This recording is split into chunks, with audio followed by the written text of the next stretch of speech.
There was a time when Sylvester Stallone stepped onto the red carpet like a king. Flashbulbs exploded, crowds screamed his name, and Hollywood knelt before the box office machine known as Rocky Rambo. He didn't just win on screen, it seemed like he conquered fate itself. From a boy coldly neglected by his own mother, locked away in an orphanage, growing up with a distorted face and mocking laughter trailing every step, he rose to become a global icon where every punch became legend. But then, the spotlight went out. Films flopped, Hollywood turned its back, his body shattered after a series of surgeries. And the cruelest blow, his son passed away. The invincible hero fell in real life.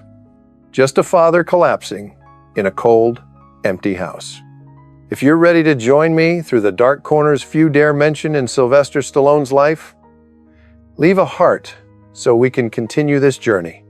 Going back to the 1,950 seconds and 1,960 seconds. When Stallone was still a boy wandering between Hell's Kitchen and Philadelphia, his family broke apart like a sudden storm. His father, Frank Sr., a hot-tempered Italian man with hands that often clenched tight, was frequently violent, and his mother, Jackie, the one who once tried to abort Stallone, was busy with her astrology dreams. They divorced when he was just 11 years old, pushing him into orphanages and dormitories, where he learned to live alone, hiding his loneliness behind clumsy gym sessions. Another misfortune came right from birth, when fate marked Sylvester Stallone's face with an indelible sign. A difficult delivery, with forceps damaging the facial nerve, left one side of his mouth and tongue paralyzed. The drooping lip, the incomplete smile, the slurred and hoarse voice. As a child, Stallone faced endless teasing from friends, called the kid who lisps, the crooked-faced one. Every time he opened his mouth to speak, laughter echoed around him. He once bitterly admitted, "I didn't just grow up in poverty, I grew up in ridicule." Young Sylvester Stallone had to constantly battle the mirror, learning to swallow silence, then turning that inferiority into motivation. The partial facial paralysis did not just distort part of his face, it bent his entire childhood, personality, and path. When Hollywood said he was not suitable to be an actor, he only smiled bitterly. "I've been rejected my whole life. One more time, doesn't matter." And ironically, that very distorted voice later became an icon, evoking a sense of pain mixed with resilience. It made Stallone understand that the greatest heroes sometimes start from the most seemingly unfair flaws, and that true strength does not lie in muscles, but in daring to show the world your imperfections. The 1,980 seconds were an undisputed golden era for Stallone. He was not just an action actor, he embodied an entire spirit. Fall down, get up, win.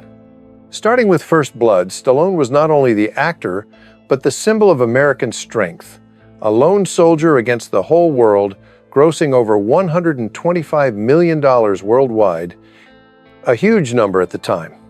Then came Rambo: First Blood Part 2 in 1985, the film that turned him into America's hero, as President Ronald Reagan once praised, even quoting the character Rambo in his speeches. Stallone stood on the Oscar red carpet, his confident smile shining under camera flashes, shaking hands with big names like Arnold Schwarzenegger or Clint Eastwood. Global admiration surged. From boys in Philadelphia dreaming of following Rocky's steps up the stone stairs, to soldiers in Vietnam finding empathy in Rambo.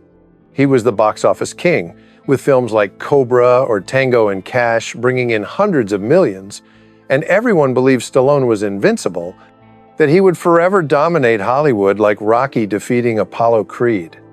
But Hollywood life, like an unfair boxing match, always has unexpected punches from behind. After those glorious years, everything began to change. 1,997 marked a turning point that perhaps even Stallone could not have foreseen. Copland, where he abandoned the muscular hero image to play a weary, heavy, and weaker sheriff. The film Stallone hoped would prove he was not just an action star, but a real actor, failed miserably at the box office, earning only $45 million against a $15 million budget. And though critics praised it, the public seemed tired of his muscular hero image. And from that moment, Hollywood began to look at him differently. No longer the money-printing machine, but just an old icon from an era about to close. Nearly a decade passed, with almost no major roles offered to Stallone. Scripts sent to his desk were no longer strong leading roles driving the story, but only faded supporting parts. The kind brought out to evoke a bit of nostalgia, then quickly forgotten when the screen went dark. Projects like Get Carter or Driven flopped heavily, forcing him to struggle to survive in the industry he had dedicated his life to. He once shared in a rare interview at that time, "I felt like I was pushed to the sidelines, like an old horse, no longer useful." The words sounded like a joke, but behind them was endless loneliness. Stallone, no matter how legendary, was still just a story that once was. That was when Stallone had to pull himself up. Then he did what only the boldest dare: return to the very legend that made his name. Rocky Balboa, 2006, was not just the next film in the long series. It was like a gentle confession from a man who had gone through failure, who had tasted enough of the bitterness of being left behind by life. When the aged Rocky stood in the ring, fighting time more than his opponent, that was not just the character, that was Stallone fighting his own fate. And this time, the audience did not just applaud a boxing match. They applauded a man refusing to disappear. The film succeeded unexpectedly, grossing over $155 million, reminding Stallone to always believe in himself and to take control of his life. But that battle never ended. It even grew harsher. Stallone still had to fight every day to stay relevant in a changed Hollywood where Marvel superheroes dominated and young stars like Chris Hemsworth or Ryan Reynolds ruled the screen. He found a place through the series Tulsa King on Paramount Plus, where he played a mafia boss exiled to Oklahoma and trying to adapt to a new world, a role with self-mocking elements about his own life. The show was praised, but it also proved his isolation. Stallone had to produce it himself through Balboa Productions because major studios were no longer interested. Then came bigger projects, like the reboot of Cliffhanger, the classic 1993 action film that once earned him $84 million, canceled in 2025 due to disputes over production fees and rights. Stallone was excited about returning as Gabe Walker, but the producers could not reach an agreement, and he withdrew, leaving a painful void. In an interview with AARP in October 2025, his voice trembled as he shared the sadness of being abandoned. "I've been pushed out of that circle, and now I have to prove myself over and over again. It makes you feel like you no longer have value." Those words did not come from an arrogant star, but from a man too weary. He had to prove himself from the beginning to convince people he could still be used, even when his record was full of triumphs that any actor would dream of having even a small part. At parties, at lavish Hollywood gatherings, he sometimes just stood quietly in a corner, watching younger, quicker, more sought-after faces. Greetings became polite, hugs no longer tight like before. No one meant to hurt him, but the invisible distance grew, turning him into a lost traveler in his own artistic homeland. And then, childhood memories suddenly returned like a mirror reflecting the present. Stallone, once the bullied boy, mocked for his asymmetrical face, for his hoarse voice and different pronunciation due to birth complications. The feeling of being separated from the crowd, belonging nowhere, once a deep wound haunting him through his early years, after going full circle, returned to Stallone in his later years. No one toppled Stallone. People just stopped mentioning him as often. But bitterly, that was still not the deepest tragedy. Because Hollywood was, after all, an external place. There was another battlefield, quieter, closer, inescapable. That was the place people think they will find peace. Home, family, loved ones. When Rocky was making waves on screen, Stallone became a father for the first time with son Sage Moonblood Stallone, born from his marriage to Sasha Zack. That was the moment he felt his life truly began. Sage was not just blood, but a symbol of hope, overcoming an unhappy childhood. He proudly showed off his son everywhere, and their relationship grew even more special when Sage entered his father's film world. Recall Rocky V in 1990, where Sage played Robert Balboa Jr., Rocky's son. The scenes of father and son hugging on the boxing floor, Stallone guiding his son through each punch, each line, with eyes sparkling with joy. Or in Get Carter in 2000, Sage appeared beside his father again, though only a small role. But for Stallone, that was how he passed on his legacy. Not just films, but the love he never had as a child. He once said in an old interview, "Sage is the best part of me. He made me believe I could be a better father than what my father did." But life does not always give people two things at once without demanding a price. Hollywood's spotlight began to slowly devour time, energy, and Stallone's presence with his closest loved ones. He plunged into filming schedules lasting months, years. He traveled constantly, lived in hotels, woke up in strange rooms with packed schedules. And so, the father Stallone was gradually replaced by Rocky, Rambo, Barney Ross. The screen had plenty of him, but the family did not. Marriages cracked one after another. Love came and went. Fame made him sharp, bold, decisive in work, but also turned him into a lone predator. As he once admitted, he did not mean to hurt anyone. He just did not know how to stop at the right time. He thought working hard would bring a better life for the family.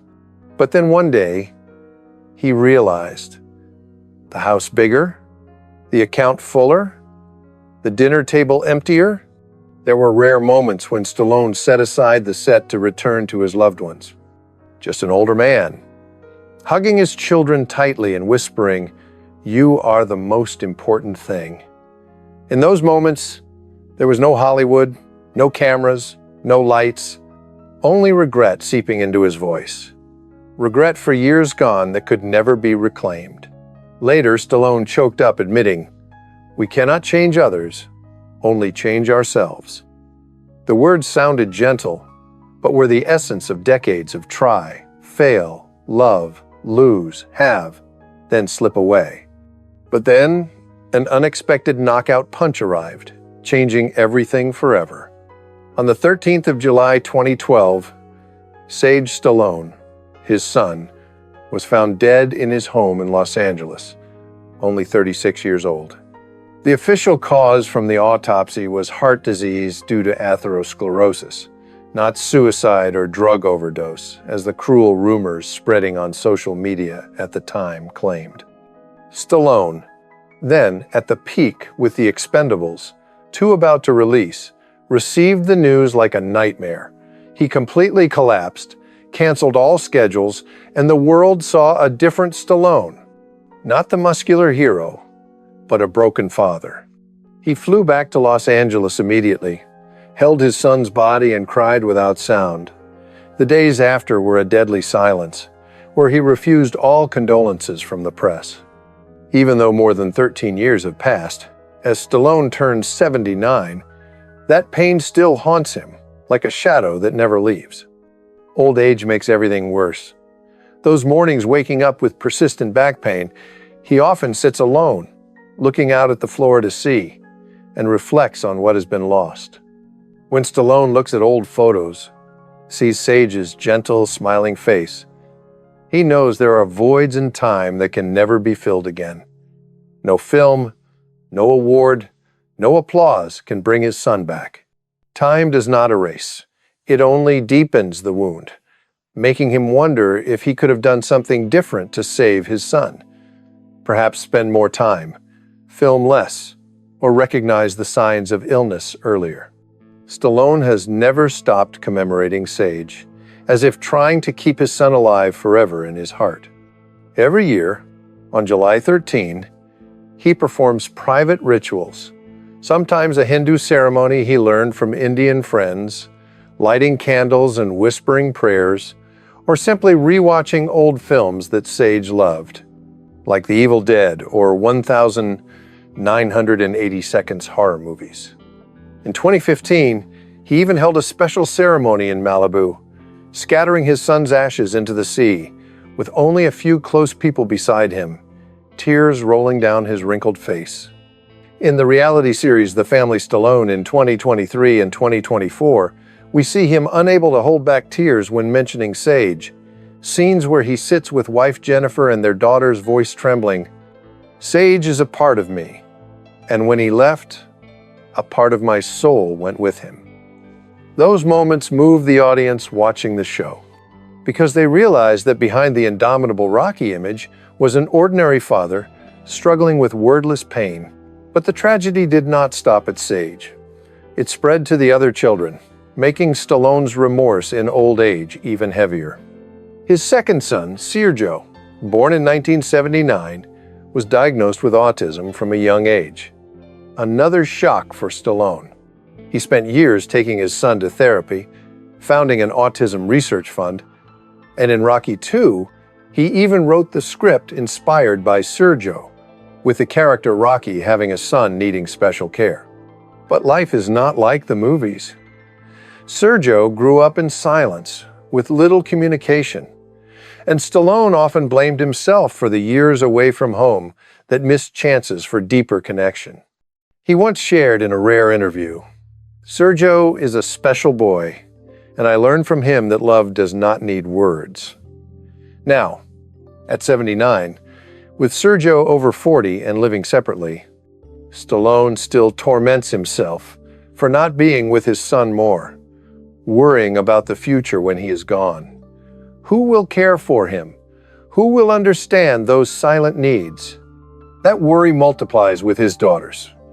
Sophia, with heart problems from childhood, Sistine pursuing acting but facing pressure from her father's shadow, and Scarlett, the youngest, still young but already learning to grow up gradually. But those scars on the soul are still not what brings Stallone down. As time passes, the very weapon that was once his strongest, his body, begins to betray its owner.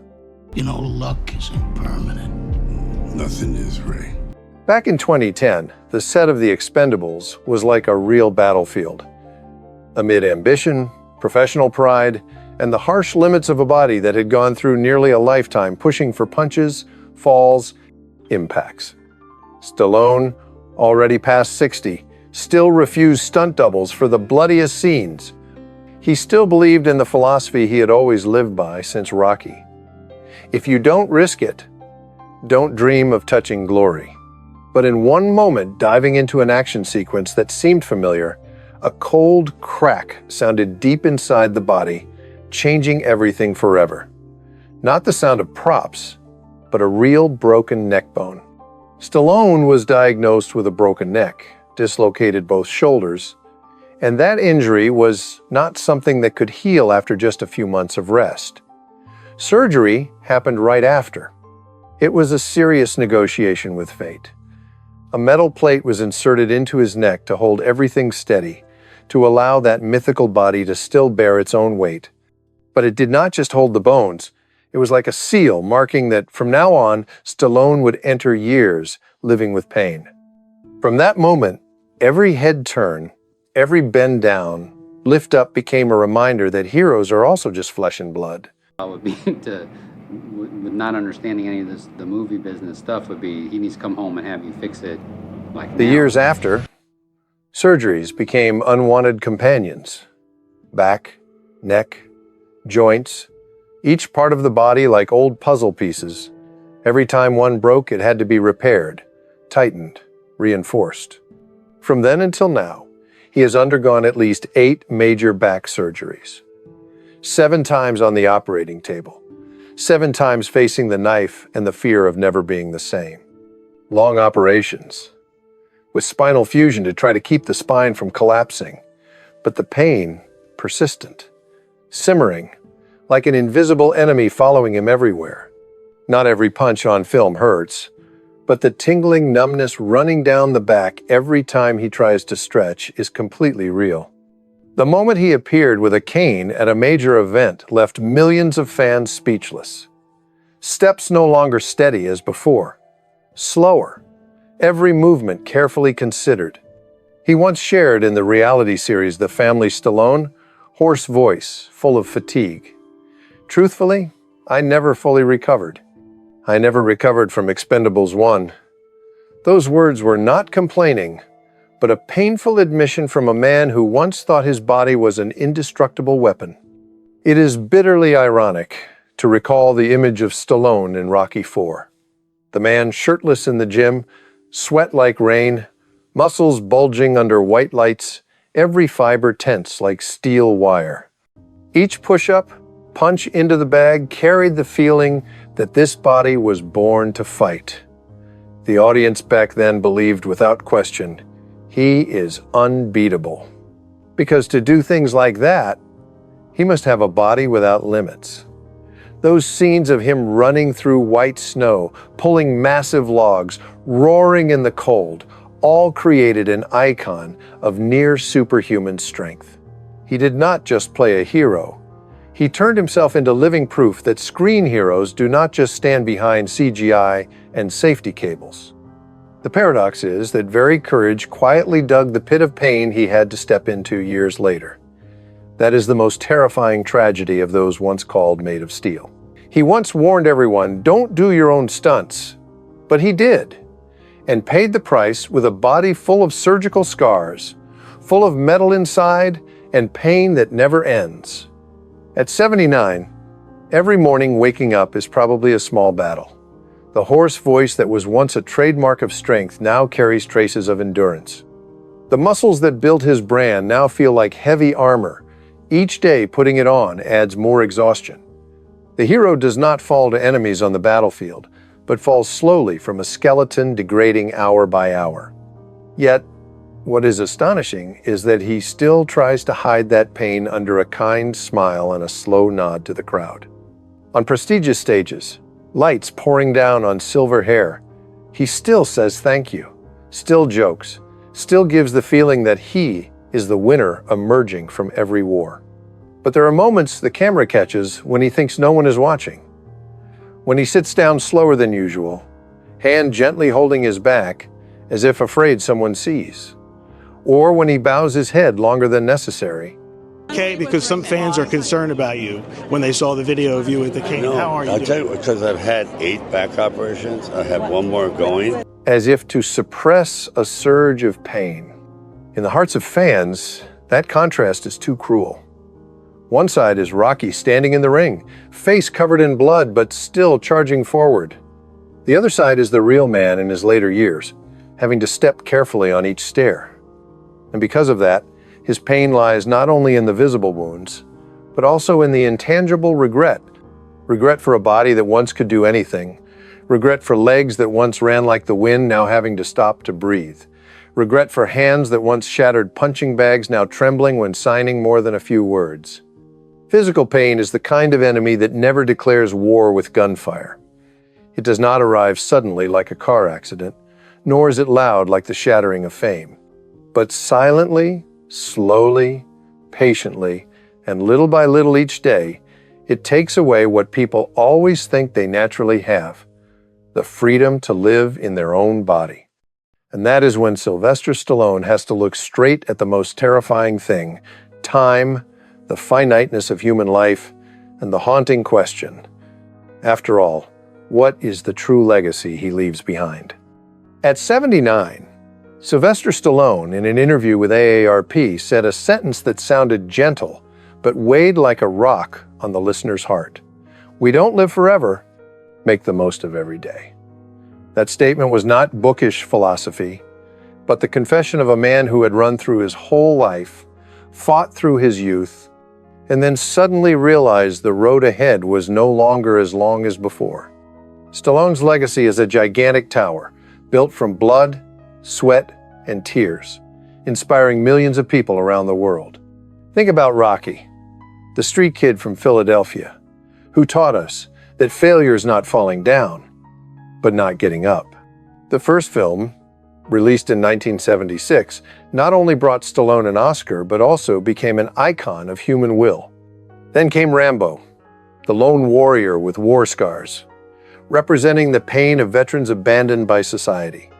He said in a talk that Rambo is not a superhero, he is the dark part inside each of us, the part we try to hide. And do not forget The Expendables, the film series where Stallone gathered legendary action stars like a tribute to the genre that nurtured his career. These characters are not just roles, they are living legacies, igniting passion in generations of young people. From boys training at the gym dreaming big to middle-aged men rediscovering their inner strength. But behind that spotlight, Stallone began to worry. He does not fully control the ownership rights to Rocky. Part of it sold to MGM from the early difficult days. "I sold my soul to the devil." He once half-joked in a podcast, but his voice revealed clear regret. He fears that Hollywood, with soulless producers, will turn that legacy into something alien, perhaps cheap reboot sequels, where Rocky is no longer an icon of hope but just a money-making tool. Rocky is himself.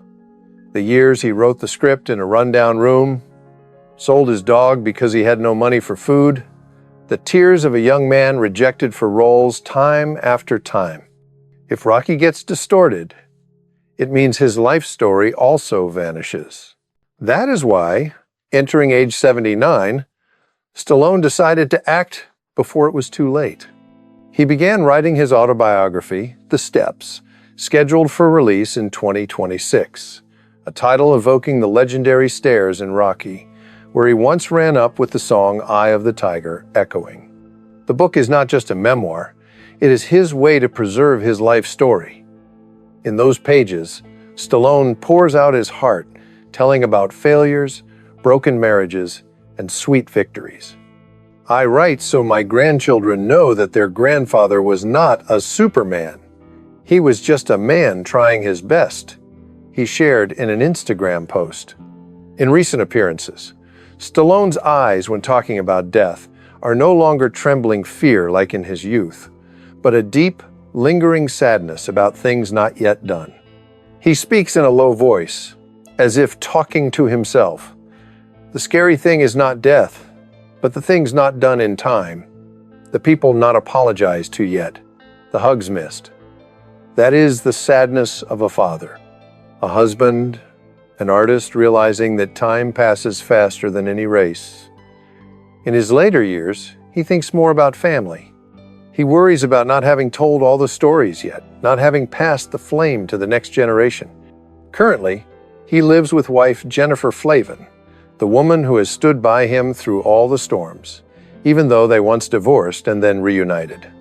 Stallone often posts family photos on social media, with captions, "Family is everything." He spends time playing with his grandchildren, telling stories about the old days. His daily life now is early mornings with light gym sessions, writing, and sometimes rewatching old films, with a wistful sadness thinking about youth gone by. The transformation in Stallone is very clear. From the indomitable man who saw pain as an enemy to defeat, he has become an old man who understands that some pains can only be learned to live with. From the man who believed he could punch the whole world, he accepts that time is the final opponent. The roles taught him how to fight. Old age taught him how to let go. I just think the world is so miserable at times. Give me what you wish it could be. Sylvester Stallone's life is like a long film without a perfect script. And perhaps what moves us is not the punches on screen, but the way he faces real life, full of mistakes, regrets, love, and loneliness. Because eventually, one day, we all have to face the question that Stallone asked himself. When the curtain of life closes, what truly remains? If you feel Stallone's story touches you, please leave a like as a way to send encouragement to the man who has inspired millions around the world.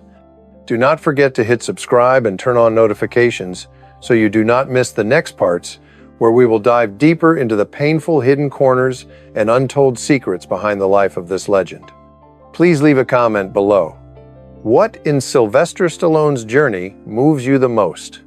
Thank you for watching until the very end of the video. See you in the next part, where the unfinished story is still waiting to be continued.